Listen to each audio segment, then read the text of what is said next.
Hello everyone. तो ये आपके लिए मैथ का जो पेपर है आपका, जो इस महीने होना है, इसका सैम्पल पेपर है। तो आइए हम शुरू करते हैं सैम्पल पेपर को। आपके लिए ये कुछ क्वेश्चन हैं, ये कुछ इंस्ट्रक्शंस लिखी हैं, आपने इनको पेपर स्टार्ट करने से पहले पढ़ना होता है। तो ये यहाँ से कुछ नंबर बताए गए हैं, किस भाग के कितने नंबर हैं। तो ये अलग अलग पार्ट हैं जो इनके नंबर बताए हैं। जैसे 21 से 25 तक जो है 2 नंबर का है, 1 से 20 तक जो है वह क्वेश्चन एक एक नंबर का है। इसी तरह आगे लिखा हुआ है, ये सारे अंक बताए हुए हैं। तो आइए शुरू करते हैं इस वीडियो को। तो सबसे पहले यहाँ पर 1 नंबर सम है, ये इंग्लिश में इंस्ट्रक्शंस लिखी हैं वही सेम। तो खंड ए है, भाग ए यानी। तो इसमें पहले ये लिखा हुआ है, निम्न इनमें से कौन सी एक अप्रमेय संख्या नहीं है। तो हमने इनमें से अप्रमेय संख्या बताना है जो नहीं है। तो ये सी है जो √9, ये 3 बन जाएगा। इसका वर्ग करेंगे तो वर्गमूल लेंगे तो ये प्रमेय संख्या अप्रमेय संख्या नहीं है। तो आइए अब हम दूसरा सम करते हैं। इसमें लिखा हुआ है, एक त्रिभुज के कोणों का अनुपात 2:4:3 है। त्रिभुज का सबसे छोटा कोण, अगर हम पहले कोण को 2x, दूसरे को 4x और तीसरे को 3x मान लें, तो इन तीनों का अगर योग करें तो ये 180 के बराबर है। अब 4 2 6 3 9 हो जाएगा, 9x बराबर 180 आ जाएगा। जो 9 है दूसरी साइड में ले जाकर हम डिवाइड कर देंगे इसको, तो x की वैल्यू है जो 20 आ जाएगी। 9 दूनी 18। अब सबसे अगर छोटा देखें तो 2x है, 2 है, यानी 2 को 20 के साथ गुना करेंगे तो 20 दूना 40, यानी जो सबसे छोटा कोण है 40 डिग्री का, बी ऑप्शन उत्तर आ जाएगा। इसके बाद आगे है, निम्न में से कौन त्रिभुजों की सर्वसंगता की कसौटी नहीं है। तो इसमें से जो सी ऑप्शन है, SSA यानी भुजा भुजा एंगल, ये नहीं है। इसके बाद अगला तीसरा सम के बाद चौथा सम है।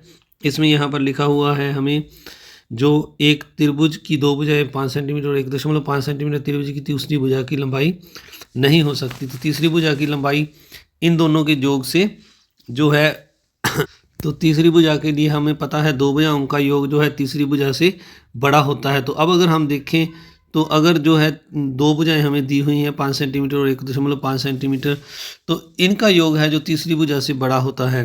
तो इसका मतलब है अगर हम इन दोनों को जोड़ेंगे तो इनका योग इन तीनों से बड़ा आ रहा है।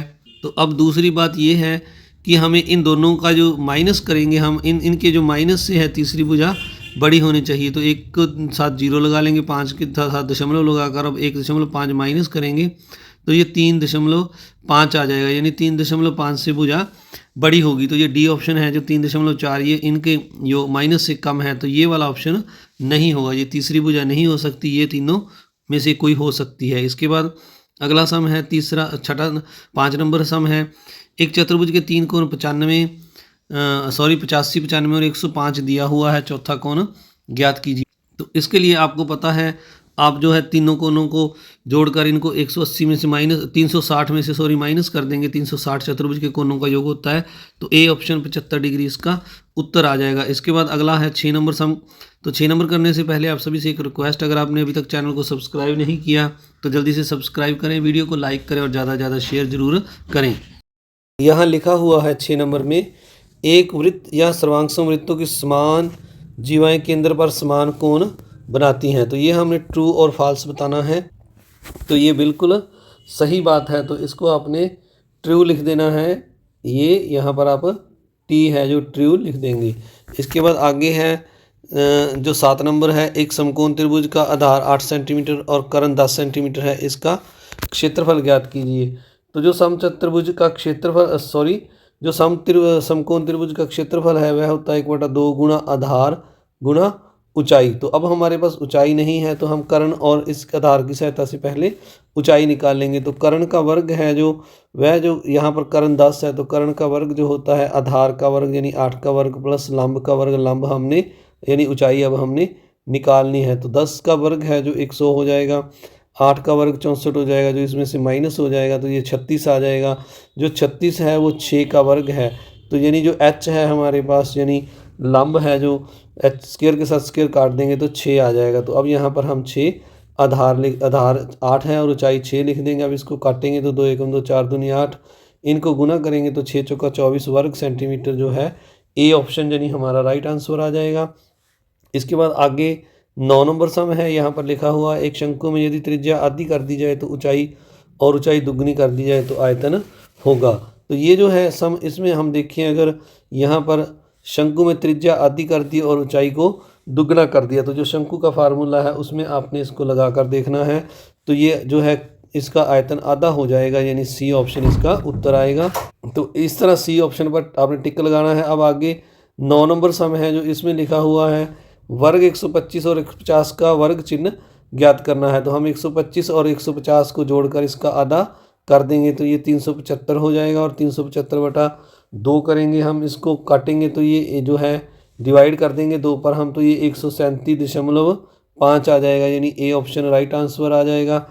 इसके बाद आगे जो है 10 नंबर सम है, इसमें यहाँ पर दिया हुआ है बारहमता बंटन। एक आयत चित्र खींचने के लिए 25 और 45 की समायोजन बारहमता है। तो 25 और जो है 45 का जो है बारहमता हमारे पास अगर आप देखें तो इनमें से जो है जो इसका उत्तर है ये आपने बनाकर देखना है, तो ये 2 आ जाएगी, यानी डी ऑप्शन पर आपने टिक लगाना है। इसके बाद आगे 11 नंबर सम है। 11 नंबर सम में लिखा हुआ है वाई अक्ष बिंदु से पी 7 ब्रैकेट में है 7 और 4 की लंबवत दूरी ज्ञात करनी है। हमने 11 नंबर सम है, तो ये 7 और 4 की लंबवत दूरी है वो 7 आएगी। ये भी आपने कर देख लेना है। तो ये थोड़ा सा रफ मैंने आपके लिए बनाया है। तो ये एक्स एक्स पर जो है 7 है और ये वाई एक्स पर 4 है। तो ये जो बिंदु है ये हमारे पास 7 4 का है, पी जो बिंदु है। तो इस तरह अब हमने ये यहाँ से जो है इसकी जो वाई अक्ष है ये वाला, इस पर ये वाली लंबवत दूरी बतानी है। तो ये नीचे जैसे ये 7 है तो ये भी 7 होगी, तो इसलिए आपने डी ऑप्शन पर टिक लगाना है। अब अगला सम देखते हैं। ये 12 नंबर है बहुपद 2 - x² + x की 3 की घात क्या है। तो हमने इसकी जो है घात बतानी है। तो देखिए अगर जो सबसे बड़ी घात x की 3 है, यानी बी ऑप्शन पर आपने टिक लगाना है। इसके बाद अगला सम है 13 नंबर सम है 5x - 4x की 2 + 3 एट x - 1। तो x पर हमने जो है -1 पर इसकी वैल्यू ज्ञात करनी है। तो आइए इसको हम करके देख लेते हैं। तो ये मैंने जो है x की जो -1 है यहाँ तीनों में वैल्यू भर दी है। अब आगे हम अगर इसको देखें तो ये -5 हो जाएगा, ये 4 है, इसका 1 का वर्ग करेंगे तो 1 आ जाएगा, 1 4 एकम 4 हो जाएगा, प्लस 3 5 और 4 को जोड़ेंगे तो 9 में से हम जो है 3 माइनस करेंगे तो -6, यानी ए ऑप्शन इसका उत्तर आ जाएगा। तो आगे बढ़ने से पहले आप सभी से एक बार फिर से रिक्वेस्ट, अभी तक अगर आपने चैनल को सब्सक्राइब नहीं किया तो जल्दी करें। इस वीडियो को अपने उन दोस्तों में भी शेयर करें जो इस पेपर की तैयारी कर रहे हैं। तो आगे 14 नंबर सम है एक शंकु का कुल पृष्ठीय क्षेत्रफल जिसकी त्रिज्या r/2 है और अतिरिक्त ऊंचाई 2l होगा। तो उसका हमने पृष्ठीय क्षेत्रफल निकालना है शंकु का। तो अब हम अगर देखें जो कुल पृष्ठीय क्षेत्रफल शंकु का होता है πrl + πr², ऊपर वाले वृत्त का है ये। तो पाई r जो है r/2 है हमारे पास, और l है जो 2l है, और पाई इंटू r² तो r² हो जाएगा r/2 का स्क्वायर, तो r²/4। तो ये 2 के साथ 2 काट देंगे हम। तो अगर हम यहाँ से कॉमन निकालें तो पाई और r दोनों में है, ये कॉमन आ जाएगा, और यहाँ से ये अकेला l रह जाएगा, और इधर से r हमने कॉमन निकाल लिया और पाई कॉमन निकाल लिया, तो एक r रह जाएगा r/4, यानी बी ऑप्शन आपका राइट आंसर आएगा। तो इस पर आपने टिक लगाना है। इसी तरह आगे जो 15 नंबर सम है इसमें लिखा हुआ है जो एक त्रिभुज ABC में BCO बराबर AB है और B 50 डिग्री का है, तब A बराबर है।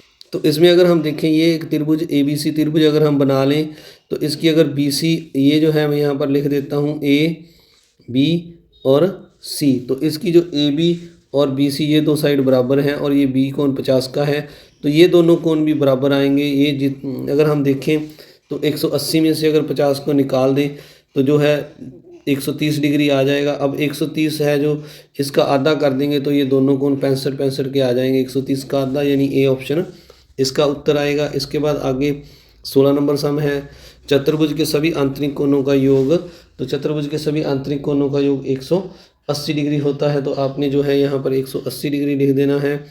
इसके बाद आगे 16 के बाद 180 त्रिभुज का होता है, आपने ध्यान रखना है, ये चतुर्भुज है तो इसके 360 आएगा।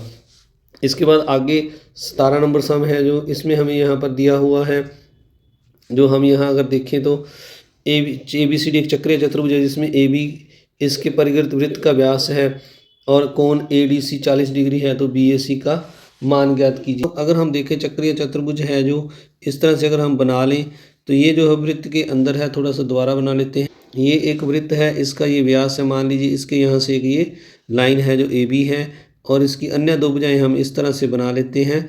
तो इनको हमने ये मिला दिया तो ये सी है और ये डी है। अब डी कोण हमें जो है 140 का दिया हुआ है, तो सम्मुख कोणों का योग जो है एक बराबर हो 180 होता है। तो ये जो ए बी सी कोण है, जो बी कोण है, अगर हम सीधा कहें तो ये 180 में से अगर हम 140 को माइनस कर दें तो ये 40 डिग्री का आ जाएगा, यानी ये वाला कोण है जो बी कोण 40 डिग्री का आ जाएगा। अब अगर ए और सी को हम मिला दें तो ये एक त्रिभुज बन जाता है, और त्रिभुज में ये जो सी कोण है, क्योंकि ये एक बार दोबारा बना के थोड़ा बताता हूँ मैं आपको। तो अब हमने जो है मैंने दोबारा से लिख लिया इसको, तो ए और सी को मिलाया तो ये जो अर्धवृत्त का ये व्यास है ए बी, इसके यहाँ से हम जो दोनों सिरों को ए और बी ए सी और बी सी को मिलाया तो ये कोण यहाँ पर 90 डिग्री का बनेगा। अब हमने ये वाला कोण ज्ञात करना है बी ए सी। तो बी ए सी जो है त्रिभुज को अगर हम देखें, इस त्रिभुज ए बी सी त्रिभुज में अगर हम देखें तो इसमें ये कोण 90 का है और ये 40 का है, और ये वाला जो कोण है इन दोनों को जोड़कर 40 और 90 को 130 180 में से माइनस कर देंगे तो ये 130 को माइनस करने पर 180 में से ये 50 डिग्री का आ जाएगा, यानी बी ऑप्शन हमारा राइट आंसर आएगा। इस तरह आगे 18 नंबर में लिखा हुआ है चतुर्भुज में अर्धवृत्त में बना कोण सदैव समकोण होता है, यानी 90 डिग्री का लिख सकते हैं आप। 19 नंबर है जो इसमें लिखा है ए बराबर और बी बराबर और दोनों का योग हमें यहाँ पर लिखा है। इसको हिंदी में समझते हैं थोड़ा सा। तो हमें ये √2 और 3 की जो वैल्यू दी है इसको अगर हम जोड़ेंगे तो ये √5 के बराबर होती है। ये यहाँ पर पूछा गया है। तर्क दिया है आर धनात्मक पॉजिटिव नंबर संख्या का वर्गमूल हमेशा मौजूद होता है। तो ये तर्क आर तो सही है। अब हम इसकी बात करते हैं 1.414 जो है इसको हम लिखते हैं दोबारा से। इनका योग जो है 1.732, इनको अगर जोड़ेंगे तो हम 4 और 2 6 और आगे 3 और 1 4 7 4 11 और ये 3.146 जो है इसका योग आ गया है। अब हमें पता है √5 की जो वैल्यू है प्यारे बच्चों वो होती है 2.236। तो ये दोनों वैल्यू बराबर नहीं आई। तो इसका मतलब जो हमारा ऑप्शन इसमें डी है, जो ए असत्य है लेकिन आर सत्य है, ये वाला सही होगा। इसके बाद आइए 20 नंबर सम हम देखते हैं। 20 नंबर में यहाँ पर लिखा हुआ है, ये 20 नंबर सम इंग्लिश में है और यहाँ हिंदी में शुरू हो गया है। ये वृत्त की समान जीवें वृत्त के केंद्र पर समान कोण बनाती हैं। तर्क यदि 2 जीवें वृत्त के केंद्र पर समान कोण बनाती हैं तो जीवें बराबर होती हैं। तो इसका जो है प्यारे बच्चों जो बी ऑप्शन है, ए और आर दोनों सत्य हैं ये, पर आर ए की सही व्याख्या नहीं, ये वाला जो है सही ऑप्शन है। तो आइए अब अगला जो सेक्शन बी है हम इसके सम करते हैं। 21 नंबर सम है, यानी जो दूसरा आपका खंड है बी खंड, उसमें जो दूसरा पहला सम है ये, इसमें हमें यहाँ पर लिखा हुआ है 3/5 और 4/5 के बीच में हमने जो है 5 रैशनल नंबर यानी 5 प्राकृतिक संख्याएं परमेय संख्याएं बतानी है। तो 3/5 और 4/5 है जो इनका जो है अगर हम देखें तो नीचे 5 समान है। तो अब इनको हम जो है आगे थोड़ा सा हमने 5 संख्याएं बतानी है तो हम यहाँ पर 6 के साथ दोनों को ऊपर नीचे गुना करते हैं और इनका जो हर है नीचे वाला जो हर है इसको समान करते हैं। तो ये आ जाएगा 6 3 18 और नीचे आ जाएगा 6 5 30 और इधर आ जाएगा 6 चौका 24 और इधर नीचे आ जाएगा 6 5 30। अब 18 से लेकर हम आगे 19 20 21 22 ये 3 और 23, तो ये 5 संख्याएं हो गई हैं। इनके नीचे हम सभी के नीचे जो हर है 30 30 लगा देंगे। तो ये 5 इस तरह आपने संख्याएं निकालनी है 19/30 से 23/30 तक। इसके बाद अगला सम है जो 22 नंबर सम है। इसमें यहाँ पर लिखा हुआ है 3/5 - 5/2 फिर 4/5 + 3/2। तो इनको हमने सरल करना है। तो आइए हम इसको आपको दिखाते हैं। तो ये ऊपर जो है पहले 21 नंबर सम हल किया हुआ आपने देख लेना एक बार फिर से। ये 22 नंबर का हल है। तो पहले 3/5 को हम 4/5 और 3/2 के साथ गुना करेंगे, जैसे ये मैंने ब्रैकेट में लिखा है। फिर 5/2 है जो माइनस का, इसको इस ब्रैकेट के साथ गुना करेंगे। तो पहले हमने इसकी 3/5 की 4/5 के साथ गुना की तो ये 4 3 12 आ जाएगा। ये 5 जो है पूरा हो जाएगा तो 5 को वर्गमूल को गुना करेंगे, 5 जो पूरा हो जाएगा 12 5 60 आ जाएगा। अब 3 की 3 के साथ गुना करेंगे तो 3 3 9, 5 की 2 के साथ कर देंगे तो ये अंडर में 10 आ जाएगा, 9/10। इसी तरह 5 की 4 के साथ गुना करेंगे तो 5 चौका 20 और 2 की 5 के साथ करेंगे तो अंडर10। अब 5/2 की 3/2 के साथ करेंगे तो ये 5 3 15 और ये 5 दूना 10, 2 ये पूरा हो जाएगा। तो अब हम जो है 15 की 5 3 15 और इसकी 2 के साथ गुना करेंगे तो 15 दूनी 30, 60 में से अब 30 को माइनस कर देंगे तो 30 आ जाएगा, और 20 में से 9 को माइनस कर देंगे तो ये 11√10, ये इसका उत्तर आ जाएगा। इसके बाद जो आगे है 7 की पावर 1/3 गुना 8 की पावर 1/3 जो और में है, तो इन दोनों को हम इकट्ठा करके लिख देंगे, 1/3 ऊपर लगा देंगे, तो इनको गुना करेंगे तो 8 7 56 की 1/3 आ जाएगा। ये भी 2 नंबर का सम है। इसके बाद आगे जो है 23 नंबर सम, इसमें लिखा है 1/7 प्लस 3√2 के हर का प्रमेयकरण कीजिए। तो इसको हम नीचे वाले को 2 बार लिखेंगे, ऊपर नीचे साइन बदल कर 7 माइनस √2। तो इसको अगर हम देखें, थोड़ा सा जूम कर लेते हैं, तो ये 7 माइनस 3√2 आ जाएगा। ये एक बार प्लस है और एक बार माइनस है, तो इसका स्क्वायर करके लिख देंगे, पहली संख्या का स्क्वायर माइनस दूसरी संख्या का। तो अब इनको खोलेंगे तो 7 7 49, और ये हो जाएगा 3 3 9 और 9 दूनी 18। तो ये इसका वर्ग जो है 3√2 का वर्ग 18 आ जाएगा। तो 18 को हम जो है 49 में से माइनस करेंगे तो ये 31 आ जाएगा। तो ये 7 माइनस 3√2/31 इसका उत्तर आ जाएगा। इसके बाद आगे 24 नंबर सम लिखा हुआ है, इसमें सीधा गुना किए बिना 104 गुना 97 का मान ज्ञात कीजिए। तो इसके लिए हम इन दोनों को, ये जो 97 है इसको हम लिख लेंगे, 104 है जो, इसको लिख लेंगे 100 + 4, और 97 को लिख लेंगे 100 - 3। तो अब हमारे पास जो फार्मूला होता है x - b का, जो होता है x² + a + b × x + ab, यानी पहली संख्या का वर्ग 100 का वर्ग प्लस दूसरी संख्याएं हैं 4 और 3, इनको माइनस करके 100 के साथ गुना करना है, फिर इन दोनों की गुना 4 गुना -3। तो थोड़ा सा मैं जूम करके दिखा देता हूँ। तो अब 100 का वर्ग 10,000 आ गया। अब 4 में से 3 को माइनस किया, 1 1 की 100 के साथ गुना की तो 100 आ गया। ये 4 3 12 माइनस का आ गया। अब इन दोनों को जोड़ा और 12 को माइनस किया तो यह 10,088 इसका उत्तर आ जाएगा। इसके बाद आगे जो 25 नंबर सम है, इसमें हमें यहाँ पर दिया हुआ है, ये जो संख्या दी हुई है इसका हमने ये लिखा हुआ है x -2, यहाँ पर लिखा है x - 2 px का एक गुणनखंड है। तो px की ये जो समीकरण दी है इसका मान हमने निकालना है। इसमें जो k की वैल्यू है हमने ज्ञात करनी है। तो ये थोड़ा सा इसको, ये आप देखिए, ये लिखा है k का मान ज्ञात कीजिए। तो k का मान इस समीकरण में ज्ञात करना है। तो x - 2 है जो इसका एक गुणनखंड है, तो इसको हम 0 के बराबर लिख लेंगे पहले। तो x की वैल्यू यहाँ से 2 आ जाएगी। अब px की वैल्यू हम 2 इस समीकरण में भर देंगे। तो पहले हम लिखेंगे यहाँ पर इसको, जो है इस साइड में आपको देखिए अगर, तो x की वैल्यू 2 की पावर 3 माइनस 3 गुना 2 की पावर 2 माइनस 4 गुना 2, x की वैल्यू 2 बार प्लस 3 के। तो अब इनको अगर हम सॉल्व करेंगे तो 2 का घन करेंगे और 4 के साथ गुना करेंगे तो 32 आएगा। फिर 2 का वर्ग, 2 दूनी 4 4 3 12, और ये 4 दूनी 8 हो जाएगा, और प्लस 3 के बराबर 0। इनको हमने जोड़ घटा किया तो ये 12 आ गया।